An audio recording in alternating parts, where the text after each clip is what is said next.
यानी तीसरा नाम देने के लिए हीरे की परख की जाती है। सार नाम जब दिया जाता है तो हीरे की परख की जाती है। हीरे की परख करने के लिए कैसे परीक्षण किया जाता था पूर्व समय में कि हीरा एक गोल गोल सा कंचे टाइप होता है, चमकदार धातु होती है, पत्थर सा होता है, पर चमक जबरदस्त होती है उसकी। और उसमें कच्चा हीरा भी होता है और पक्का हीरा भी होता है। पक्का हीरा की क्या पहचान होती है कि उसको एहरन पर रख के नीचे एक लोहे का मूसल सा गड़ा हुआ होता जमीन में, उसके ऊपर लोहार कारीगर लोहे को नीचे उस पत्थर के मोटे खंभे से पधर कर ऊपर तक घण मारता है, थोड़े मारता है, तो नीचे जो लोहा है उसको एहरन बोल देते हैं। उस आहरण के उसके ऊपर रखकर ऊपर से घण की चोट मारते हैं पूरी जबरदस्त हीरे के ऊपर। यदि उसमें कहीं निशान पड़ जाता है तो वो कच्चा हीरा है, वो 2 कौड़ी का नहीं है। और उसके ऊपर निशान नहीं पड़ता है, पूरे घण की जबरदस्त चोट मारने से चाहे 10 मार ले तो वो पक्का हीरा है, वो अनमोल है, वो कीमती हीरा है।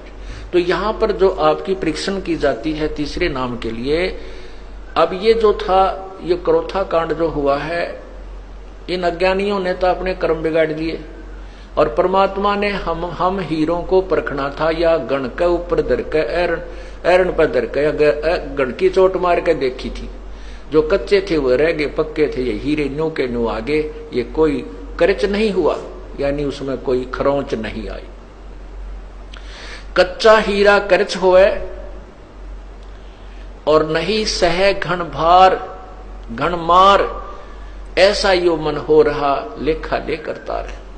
परमात्मा जब आपका ये परीक्षण करेगा ऐसा मन होगा तब आपको ये सार नाम दिया जाएगा। अब आप जो भक्तात्मा इस कांड के बाद भी डगमग नहीं हुए, आप हीरे तो हो गए हो, इसमें कोई शक नहीं, आप हीरे हो, पर कच्चे पक्के रहे फिर परीक्षा ली जाएगी।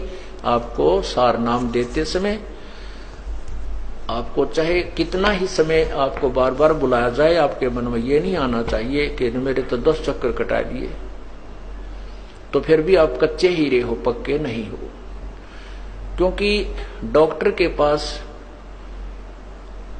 जिस किसी का फोड़ा हो गया और डॉक्टर कहता भाई इसका चीरा देना पड़ेगा, इसमें उस फोड़े में बहुत ज्यादा पीड़ा भी हो रही है, तो मरीज कहता जी आज दे दे चीरा, मैं तो घना तंग पा रहा हूं, बहुत दुख हो रहा, पीड़ा सहन नहीं होती।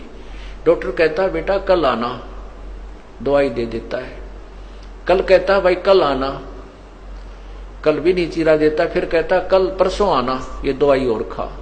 क्योंकि जब तक वो पक्का नहीं हो लेगा तब तक उसके चीरा देने से कोई यूज नहीं है।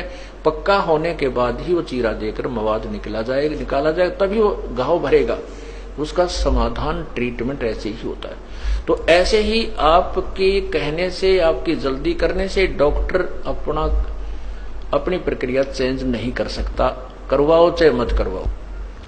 इसी प्रकार आपको कच्चे घाव में, कच्चे फोड़े में चीरा नहीं दिया जाएगा, आपको नाम दिया जाएगा। लेकिन आप जब ये दास उचित समझेगा तभी आपको नाम मिलेगा।